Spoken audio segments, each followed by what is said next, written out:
The Galactic Council chamber had never been so quiet. Speaker Vexathera stared at the reports covering her desk, reading the same impossible information over and over again. The Devourer threat, which had consumed 50 star systems and threatened to destroy all known civilization, was completely gone. Every enemy ship had been found drifting powerlessly in space. Their computer systems crashed and their weapons offline. The beings responsible for this miracle sat in the center of the chamber, where Jake Morrison had once been humiliated. But, this time, the humans were not alone. Commander Morrison was there, along with Captain Phillips, Dr. Rodriguez, and several other humans who had played key roles in defeating the Devourers. Around the circular chamber, representatives from 12 species sat in stunned silence. These were the same aliens who had dismissed humanity as too weak and primitive to contribute anything meaningful to galactic civilization. Now they were faced with the undeniable fact that the weakest race had saved them all. The Corathan delegate, who had once joked about humans going extinct, was staring at his four hands and refusing to look up. The Crystal Zephyrians had stopped their usual note-taking and simply watched the humans with something that might have been respect. Speaker Vexthera's scales had turned a pale color that indicated deep shame among her people. She had personally ordered humanity to stop making reports about the Devourer threat, dismissing their warnings as attention-seeking lies. "Commander Morrison," she began, her voice much quieter than usual, "we owe your species an apology that words cannot adequately express." Jake stood up from his chair, and Amy Carter noticed that he looked different than he had 6 months ago. The battle had changed him, along with all the humans who had fought. They carried themselves with quiet confidence now, the kind that came from facing impossible odds and winning. "With respect, Speaker Vexathera," Jake replied, "we're not here for apologies. We're here because the galaxy still has work to do." The hegemony representative, the same one who had suggested using humans as simple workers, finally spoke up. "The reports we've received are difficult to believe. Your tactics were unlike anything in our military databases." Dr. Rodriguez answered for the human delegation. That was the point. The Devourers had studied every known military strategy and could counter them all. We had to fight in ways that made no logical sense. "Sacrificing entire ships to damage single targets," said the Alterian delegate, sounding disturbed. "Using your own vessels as weapons, flying directly into enemy fire instead of avoiding it." "It worked," Captain Phillips said simply. The chamber fell silent again as the aliens tried to process what humanity had accomplished. Their entire understanding of warfare tactics and civilized behavior had been challenged by a species they had considered barely intelligent. "Your species willingly chose to die rather than retreat," observed the Aquatic Meridian representative. "Our psychological experts cannot understand this behavior." Amy Carter spoke for the first time since entering the chamber. "Maybe that's why you couldn't beat the Devourers. You were trying to win while staying safe. Humans decided that survival was less important than victory." "But why?" asked a voice from the gas-breathing section. "Why would a species with such short lifespans be so willing to make them even shorter?" Jake had been thinking about this question since the battle ended. He looked around the chamber at beings who lived for thousands of years, who had time to plan and think and consider every decision carefully. "Because we don't have time to waste," he said. "You can spend decades analyzing a problem and centuries implementing a solution. We have to act fast or die trying. When the Devourers threatened everything we cared about, we couldn't afford to think about it logically. So you chose to think about it emotionally instead," Speaker Vexathera said, and there was something like wonder in her voice. "We chose to feel about it," Dr. Rodriguez corrected. "Logic told us the battle was impossible to win. Emotion told us we had to win anyway." The records of the final battle were displayed on the chamber's main screen. Alien military experts had been studying the footage for days, trying to understand how Admiral Sullivan's sacrifice had disabled an entire fleet of enemy ships. "The virus you introduced to their systems," said the Zephyrian delegate. "Our computer specialists have analyzed it. It contains no destructive code, no logical commands. It's simply information." "Human information," Alex Chen said proudly. He had been invited to the council meeting as the creator of the chaos virus. Art, music, poetry, stories, everything that makes us human. And that destroyed machines built by a civilization millions of years more advanced than yours? Alex nodded. They were built to be perfectly logical. When we filled their systems with human creativity and emotion, they couldn't handle it. Imagine trying to solve a math equation that's actually a love poem. The implications were sinking in around the chamber. Humanity's greatest weakness, their chaotic, emotional, irrational nature, had proven to be their ultimate strength when, facing an enemy that embodied pure logic, Speaker Vexathara stood up, which was the Nalthosian equivalent of making a formal announcement. The Council has made its decision regarding humanity's status within the galactic community. Jake and his team waited. They had done the impossible, but galactic politics moved slowly, and old prejudices died hard. Effective immediately, humanity is granted full council membership with all associated rights and privileges. Around the chamber, alien delegates began making sounds of approval. It was not unanimous. Some species were clearly still uncomfortable with the idea, but the majority had been convinced by results. Furthermore, the speaker continued, humanity is designated as a guardian species, tasked with protecting galactic civilization from threats that conventional methods cannot address. This caused more discussion among the aliens. Guardian species. Status was reserved for the most advanced and capable races. No species had ever been promoted from protected development to guardian in a single step. You're giving us the job of handling problems that you can't solve, Jake said. It wasn't a question. Yes, the speaker admitted. Your species has demonstrated an ability to find solutions where others see only impossible challenges. We would be foolish not to utilize that capability. Jake looked at his team. They all understood what this meant. Humanity would no longer be dismissed as weak children playing in empty space. They would be expected to handle the galaxy's worst crises, the threats too dangerous or incomprehensible for logical minds to address. We accept? Jake said without hesitation. As the formal ceremonies continued, Amy Carter thought about everything that had changed. Months ago, they had been insulted and humiliated in this same chamber. Aliens had laughed at human weakness and stupidity. Now those same beings were asking humanity to protect them. The irony was not lost on any of the humans present. They had been judged as failures by every conventional measure. Too weak, too primitive, too short-lived to matter. But when the galaxy faced its darkest hour, those same failures had become exactly what was needed. After the meeting ended, Jake and his team walked through the station corridors toward their ships.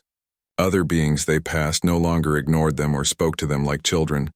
Some stepped aside respectfully.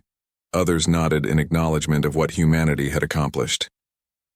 Sir, Amy said as they reached their docking bay, do you think they'll treat us differently now? Jake looked back toward the council chambers where representatives from 12 species were probably still trying to understand how the weakest race had saved them all. They'll treat us like humans, he said, and finally that means something. Your galaxy had learned a valuable lesson about strength and weakness, about logic and chaos, about the power of beings who refused to accept that impossible meant defeat. Humanity had proven that true strength came not from individual power or advanced technology, but from the courage to sacrifice everything for others. Even for those who had rejected them, the species once dismissed as too weak to matter had become the guardians of galactic civilization, not through conquest or dominance, but through the simple willingness to stand up when everyone else stood down. In the end, being the weakest race had made them the strongest. Fleet Admiral Kate Sullivan stood on the bridge of her flagship and watched the Devourer swarm approach through the Helios gate system. The enemy had grown beyond anything the galaxy had ever seen. Thousands of black ships moved through space, like a dark cloud, each one built from the remains of conquered worlds and fallen civilizations. Her human fleet looked pathetic in comparison. Only 200 ships, most of them converted cargo vessels and patrol boats. The largest human warship was smaller than a single Devourer command vessel. Any reasonable person would call this a suicide mission. Kate was counting on that. "Admiral, we're getting surrender demands from the enemy," reported Communications Officer Linda Torres. "They're offering to preserve human colonies if we stand down and allow them to consume our industrial worlds." "Tell them we decline," Kate replied calmly. Around the bridge, her crew worked at their stations with quiet determination. They all knew this battle would probably kill them, but none of them suggested retreating. That was the thing about humans that other species never understood. They could be absolutely terrified and completely determined at the same time. Captain Ben Taylor's voice came through the communication system from his destroyer Defiant. "Admiral, my ship is in position for the opening move." Kate looked at the tactical display showing Ben's ship positioned dangerously close to a massive Devourer battleship. His plan was simple and insane: ram his destroyer directly into the enemy command vessel while his crew escaped in small pods. "Ben, are you sure about this?" Kate asked. "Once you commit, there's no going back." "Ma'am, I've been thinking about what those council aliens said about humans being too weak for real combat," Ben replied. "Time to show them what weak looks like." Kate gave the order and watched Ben's ship accelerate toward the enemy. The Devourers immediately began firing every weapon they had at the small human destroyer. Their computers calculated that no rational enemy would sacrifice an entire warship just to damage one target. They were right, that it wasn't rational. But humans had stopped being rational the moment the galaxy decided they weren't worth protecting. "Ben's ship took hit after hit, but kept flying straight toward the Devourer command vessel. At the last second, escape pods shot out from the destroyer's hull as Ben stayed at the controls to guide the ship home. The Defiant crashed into the enemy battleship and exploded with enough force to crack the huge alien vessel in half. The Devourer fleet paused for several seconds as if their collective intelligence was trying to understand what had just happened. Kate used that moment of confusion to launch the next phase of her attack. "All squadrons execute Plan Chaos," she ordered. Across the battlefield, human ships began moving in patterns that made no military sense. Some flew directly toward enemy weapons fire. Others spun in circles while shooting randomly. A few actually began flying backwards while their pilots sang old Earth songs over the communication channels. Pilot Sarah Johnson led her fighter squadron in what she called a death spiral dance. Instead of trying to avoid enemy missiles, her pilots flew directly toward them and used their own ship's explosions as cover for surprise attacks on Devourer vessels. "This is Red Leader," Sarah called out as her fighter took damage. "I'm hit and going down, but I'm taking some friends with me." She aimed her crippled fighter at a cluster of enemy ships and activated the chaos bomb Tony Garcia had built into her hull.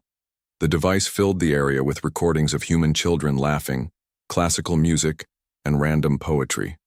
The Devourer ships in the area stopped firing and began flying in confused patterns as their computer brains tried to process the meaningless information. Sarah's sacrifice created an opening that other human pilots used to destroy 6 more enemy vessels. It was exactly the kind of trade that alien military commanders would never accept. Losing one ship to kill 6 others was considered wasteful, but humans had learned to think differently about waste. The battle continued for hours, with humans using tactics that horrified the few alien observers watching from long range. Captain Mike Roberts flew his cargo ship directly into a Devourer formation, and then abandoned it on autopilot while he and his crew escaped in shuttles. The empty ship crashed into 3 enemy vessels and destroyed them all. Lieutenant Commander Tracy Adams used her medical transport as a missile, loading it with wounded crew members who volunteered to stay aboard and guide it into an enemy capital ship. The transport's explosion took out the Devourer vessel's main power systems and left it drifting helplessly. With each sacrifice, the human fleet grew smaller, but the Devourers grew more confused. Their ancient programming had never encountered enemies who treated their own lives as weapons to be used and discarded. Every calculation they made about human behavior turned out to be wrong. Kate watched the battle from her flagship and felt proud of her crews even as her heart broke for their losses. Humans were dying by the hundreds, but they were also winning. The Devourer fleet, which had seemed unstoppable just hours before, was now in complete chaos. "Admiral," called out her tactical officer, "the enemy is trying to retreat and regroup. They're pulling back toward the edge of the system." Kate knew this was her chance. The Devourers were confused and off balance, but they would eventually adapt to human tactics just as they had adapted to every other enemy. She had to end this battle before they learned how to counter humanity's chaotic methods. All remaining ships, prepare for final assault, she ordered. This is where we finish it. Kate's plan for the final attack was the most insane thing she had ever conceived. She would pilot a prototype ship called Thunderbolt directly into the heart of the Devourer fleet. The ship was powered by an experimental reactor that was designed to explode with the force of a small star when it was overloaded. "Ma'am, you don't have to do this personally," her first officer pleaded. "We can send a volunteer pilot." "No," Kate replied as she headed toward the shuttle bay. "This is my fleet and my responsibility. Besides, I'm the only one crazy enough to pull it off." She climbed into Thunderbolt and launched from her flagship. The ship was fast and heavily shielded, but Kate knew it wouldn't survive the trip to the Devourer Command Center. That was the point. As she flew through the enemy fleet, Kate activated the chaos virus that Alex Chen had loaded into her ship's computer. The virus began broadcasting on all frequencies, filling space with human art, music, literature, and every form of creative expression that had ever been recorded. The Devourer's ships began behaving strangely as their computer systems tried to process concepts like love, beauty, sadness, and hope. Some vessels stopped moving entirely. Others began firing at each other as their targeting systems became confused by the emotional content flooding their networks. Kate reached the center of the enemy fleet and found the massive Devourer mothership that controlled all the others. It was a kilometer long and built from the remains of hundreds of conquered worlds. She could see pieces of alien cities and spaceships welded into its hull. "This is for every world you destroyed," she said, as she aimed her ship at the mothership's core. Kate overloaded Thunderbolt's reactor and felt the ship begin to shake apart around her. In the last seconds before the explosion, she activated the final component of Alex Chen's virus, a program that would spread through every connected Devourer system and fill their collective intelligence with the beautiful chaos of human consciousness. The explosion lit up space like a new sun. Kate's sacrifice destroyed the mothership and sent the virus racing through the entire Devourer network. Across the galaxy, enemy fleets suddenly stopped their attacks as their computer brains were overwhelmed by human creativity and emotion. The ancient machines, built for pure logic and efficiency, could not process the magnificent irrationality of human art and feeling. One by one, they shut down as their systems crashed under the weight of concepts they were never designed to understand. In the Helios Gate system, the surviving human ships watched as the remaining Devourer fleet drifted powerlessly through space. The enemy that had consumed dozens of civilizations had been defeated not by superior weapons or tactics, but by the simple human ability to create meaning out of chaos. The galaxy's weakest race had won the most important battle in galactic history. Dr. Elena Rodriguez stared at the data on her screen and felt her heart sink. The numbers were getting worse every day. 3 more star systems had gone silent in the past week, and the pattern was always the same. First, the communications would stop. Then scout ships would find empty space where planets and stations used to be. She worked in a hidden human facility called Sanctuary Station, built inside a large asteroid far from any major shipping routes. After Captain Phillips had been ignored by the Galactic Council, human leadership decided to take matters into their own hands. They gathered their best scientists and engineers in secret to study this new threat. Dr. Peter Kim walked into Elena's lab carrying a cup of tea and looking tired. He had been working on the physics of how these enemy ships moved so fast. So far, he had no good answers. "Any luck with the ship fragments?" he asked. Elena shook her head. "The metal is unlike anything we've ever seen. It seems to change its properties based on what it needs to do. When we try to cut it, it becomes harder. When we try to heat it, it absorbs the energy and gets stronger." Colonel Steve Martinez joined them from the weapons testing lab next door. He was responsible for finding ways to fight these things, but so far every weapon they tried had failed. The enemy ships seemed to learn from each attack and become immune to it. "The good news," Steve said, "is that I think I understand what we're fighting. The bad news is that it's worse than we thought." Elena and Peter both looked at him. Steve, had access to classified information from human intelligence networks across the galaxy. They're called Devourers, Steve explained. According to some very old records I found, they're machines built by a race that died out millions of years ago. They were created to consume other civilizations and use the materials to build more of themselves. So they're like a virus, Peter said, but made of metal and energy instead of biological material. Exactly, and they've been sleeping somewhere in deep space for millions of years. Something woke them up, and now they're spreading across the galaxy like wildfire. Elena felt sick. How many civilizations have they destroyed? At least 50 so far, and the number is growing fast. The council races are starting to panic, but they still won't admit that humans were right about the threat. Peter sat down, heavily in a chair. If they can learn from every attack and become immune to it, how do we fight them? Elena had been thinking about this problem for weeks. The answer had come to her slowly, and she wasn't sure if it would work. But it was the only idea she had. We don't fight them the way other species fight, she said. Everyone else uses logical, organized battle plans. They study their enemy and develop efficient weapons and tactics. And that's bad because, Steve asked. Because the Devourers were built to fight logical enemies. Their programming can predict and counter any reasonable strategy. Peter started to understand. So we need unreasonable strategies. Exactly. We need to fight in ways that make no sense. Ways that are so chaotic and unpredictable that their computer brains can't process them. Steve looked interested. What do you have in mind? Elena pulled up files on her computer that showed human military history, battles from Earth's long past where armies had won against impossible odds by doing things that seemed crazy. Look at this battle from World War II, she said. A small group of soldiers held off an entire army by refusing to retreat, even when they were completely surrounded. They should have been destroyed in minutes, but they fought so fiercely that the enemy thought they were facing a much larger force. And this one from ancient history, Peter added, looking at another file. Soldiers who charged directly at enemy spears instead of trying to avoid them. They took heavy losses but broke the enemy line because no one expected such a suicidal attack. Steve was reading through more examples and nodding slowly. Humans have always won battles by doing things that seemed impossible or stupid. Other species think we're crazy. Maybe that's our advantage, Elena said. Every other race in the galaxy is more advanced than us, more logical than us, more civilized than us. But none of them are as unpredictable as us.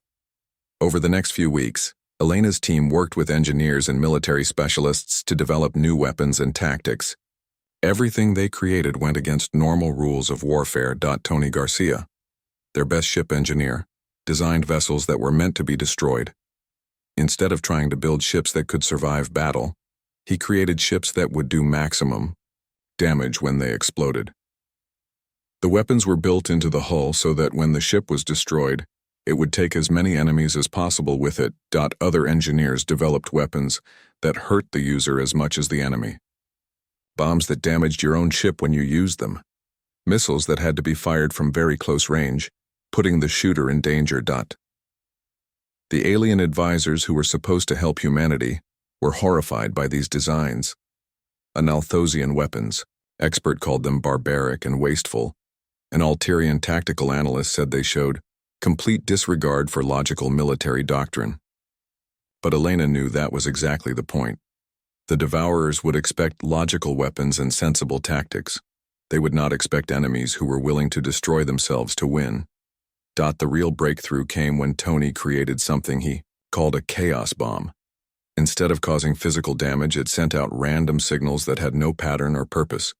Music, poetry, mathematical equations that led nowhere, recordings of humans laughing and crying.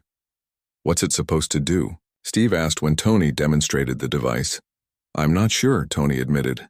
But I figured if the Devourers are computers, maybe we can confuse them by feeding them information that makes no sense. Elena watched the test results and felt excitement for the first time in months. The chaos bomb had no effect on normal ships or equipment, but when they tested it on captured Devourer fragments, Something amazing happened. The alien metal stopped changing and adapting. For several minutes it just sat there doing nothing, as if it was trying to process information that its programming couldn't understand. It worked, Peter said quietly. You confused a machine intelligence with human creativity. More than that, Elena realized. I think we found their weakness. They can adapt to any logical threat, but they can't handle pure chaos. Word of their discovery spread quickly through the hidden human research network. Scientists and engineers on other stations began developing their own chaos weapons and unpredictable tactics. Alex Chen, a programmer working on another facility, created what he called a madness virus, computer code that would make enemy systems behave randomly. Instead of trying to hack their computers in normal ways, the virus would fill them with human art, music, and emotional concepts that machine minds were never meant to process. As Elena compiled reports from all the research teams, she realized that humanity might actually have a chance. Not because they were stronger or smarter than the Devourers, but because they were stranger. Every other species in the galaxy had evolved to be logical and efficient. Humans had evolved to be creative and chaotic. For the first time in galactic history, those traits might be exactly what was needed. But Elena also knew that having the right weapons was only part of the battle. Someone would have to be willing to use them, and using them meant accepting that many humans would die. She looked at the tactical reports coming in from the outer systems.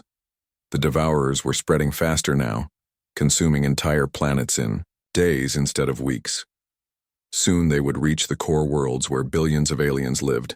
The galaxy's most advanced civilizations were failing to stop them. Now it was up to the weakest race to try. Jake Morrison walked down the long metal hallway toward the assessment chamber. His boots made soft sounds on the floor as he moved. Amy Carter walked beside him, carrying a small device that held all of Earth's information. She looked nervous and kept checking the device every few seconds. The hallway was huge and made Jake feel very small. Strange lights hung from the ceiling, giving off colors that Earth had no names for. Other beings walked past them, some tall as trees, others short and wide. None of them looked at the humans. Most acted like Jake, and Amy were not even there. Jake had been chosen to represent all humans in this meeting. He was a good soldier and had led many missions for Earth's space program. But this was different. Today, 12 alien races would decide if humans were good enough to join their galactic club. Jake hoped they would say yes, but he had a bad feeling about it. Amy stopped walking and pointed ahead. The assessment chamber doors were massive, made of some kind of blue metal that seemed to glow from inside. Guards stood on both sides. They were tall creatures with 4 arms each, wearing armor that covered their whole bodies. Their eyes glowed red through their helmets. "Ready, sir?" Amy asked in a quiet voice. Jake nodded and walked toward the doors. The guards looked down at him but did not speak. One of them pressed something on his armor and the doors began to open slowly. Sound came from inside the chamber, voices speaking in languages Jake had never heard. The chamber was round and very big. 12 different groups sat in sections around the room. Each section looked different, built for the aliens who lived there. Some had tall chairs, others had pools of water, and one section seemed to be filled with a strange gas. In the center of the room was a small platform. Jake knew he would have to stand there while they judged his entire race. The thought made him feel sick, but he walked forward anyway. A voice spoke in perfect English coming from speakers all around the room. "Human representative, step forward." Jake walked onto the platform. Amy stayed at the edge of the room, still holding their data device. She looked very small among all the alien beings. The voice spoke again. "I am Speaker Vexithera of the Nalthosian Council. We will now review your species for possible membership." Jake looked up and saw a creature that looked like a giant snake with arms. Its skin was covered in scales that changed color as it moved. 2 large yellow eyes stared down at him without blinking. "Your species calls itself human?" the speaker asked. "Yes," Jake replied, trying to keep his voice steady. "We have studied your planet Earth and your people. The results are disappointing." A large screen appeared in the air above Jake's head. Numbers and charts filled it, showing Earth compared to other worlds.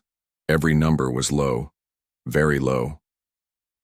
"Physical strength," the speaker continued, Your species ranks 847 out of 850 known races. Even the squeeblings of Zeta Prime are stronger than humans. Sounds came from around the room that Jake thought might be laughing. He felt his face grow hot, but said nothing. Technology level. You have barely left your own planet. Most races achieved faster than light travel thousands of years before reaching your current development stage. More sounds from the alien sections. Jake noticed that one group of tall, crystal-like beings were making notes on devices that floated in the air. Net lifespan. Humans live less than 100 of your Earth years. Council members live for thousands of years. How can a species that dies so quickly contribute anything meaningful? A new voice spoke from across the room. It was deep and sounded like rocks grinding together. Perhaps they could serve as workers, simple tasks that do not require much thinking. Jake felt anger rise in his chest but forced himself to stay calm. Amy looked upset from where she stood. The speaker's scales changed to a darker color. The hegemony representative raises an interesting point. However, we must also consider their intelligence scores. New numbers appeared on the screen. Jake saw that humans scored in the bottom 10% of all tested species.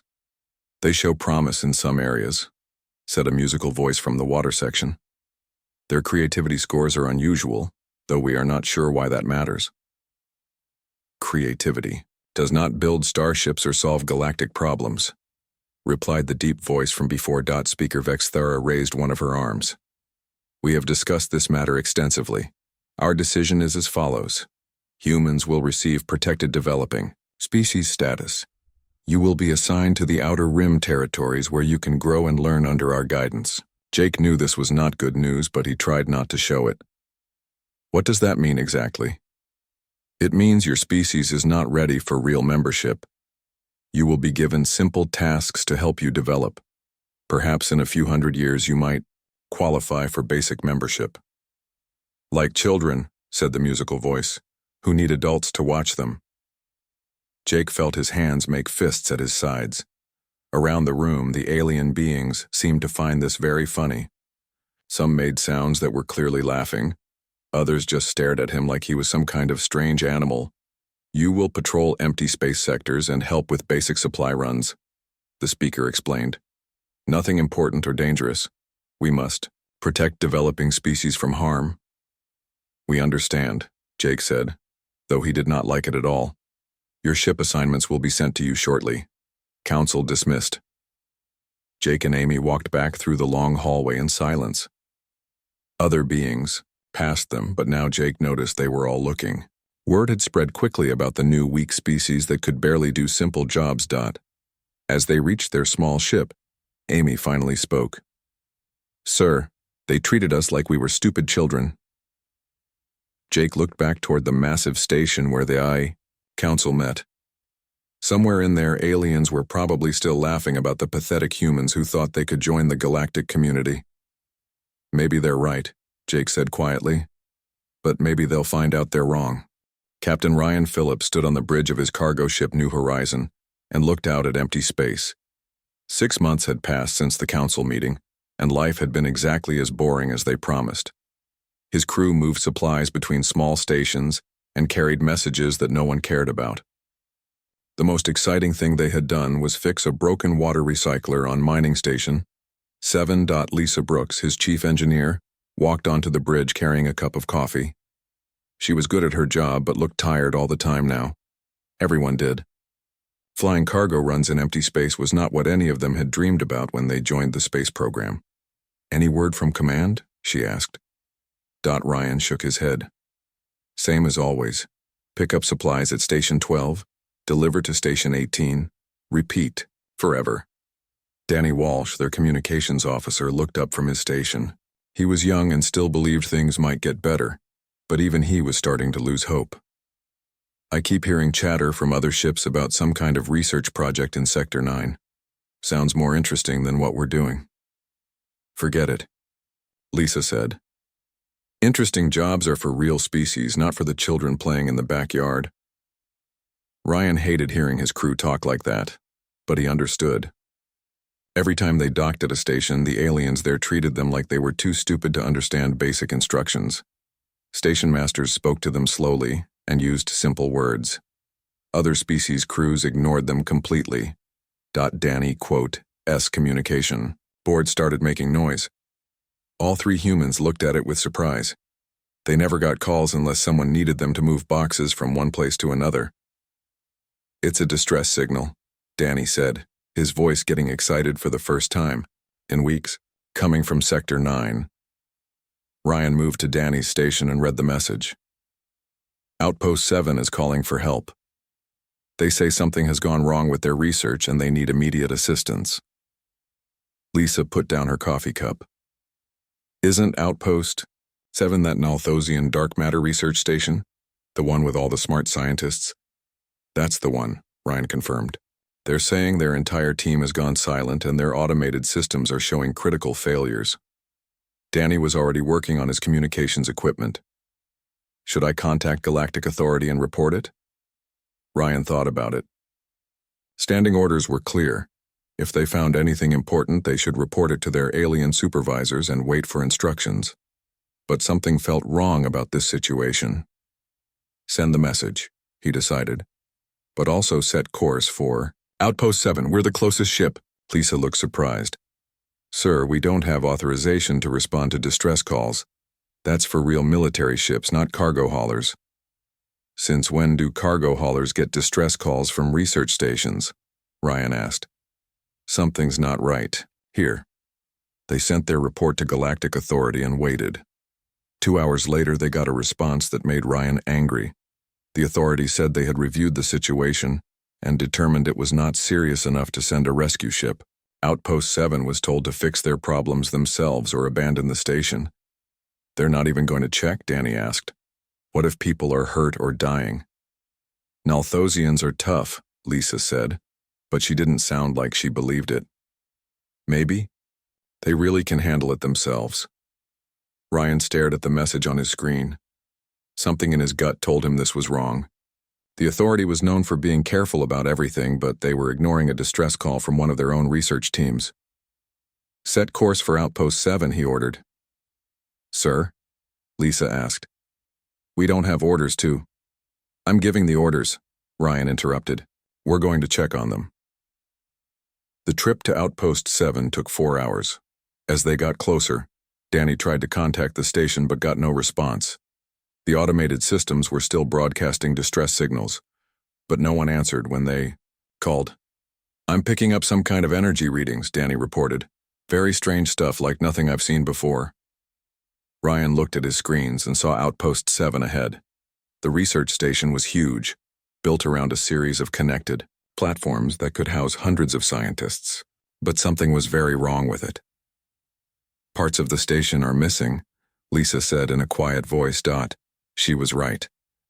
Large sections of the research platform looked like they had been cut away or dissolved. What remained had strange marks on it, like something had been eating the metal and plastic. Life signs? Ryan asked. Danny checked his instruments and shook his head. Nothing. No life signs at all. As they moved closer, they saw things floating in space around the station. At first they looked like debris, but Ryan realized they were ships. Strange ships unlike anything in the galactic databases. Those aren't Nalthosian vessels, Lisa said. I don't recognize the design at all. The ships were black and seemed to absorb light instead of reflecting it. They had no obvious engines or weapons, but they moved in ways that normal ships could not. Some of them were clearly made from pieces of Outpost 7. Captain, Danny said, his voice shaking, I think those ships are made from the research station, and from the Nalthosian ships that were docked here. Ryan felt ice in his stomach. What could do that? What could take apart a research station and use the pieces to build ships? His question was answered when one of the black ships turned toward them. It moved faster than anything should be able to move and was heading straight for New Horizon. Evasive action, Ryan shouted. Lisa ran to the engine controls, while Danny tried to get a message out to anyone who would listen. Ryan grabbed the ship's controls and pushed them hard to the right. The black ship missed them by just a few meters. More black ships were turning toward them now. Ryan counted at least 20, and they were all moving with the same impossible speed. I can't get through. To authority, Danny yelled. Something's blocking all communications. Then we run, Ryan decided. Full power to engines. New Horizon shot away from Outpost 7 as fast as it could go. Behind them, the black ships gave chase. Ryan had never seen anything move so fast or change direction so quickly. What are those things? Lisa asked.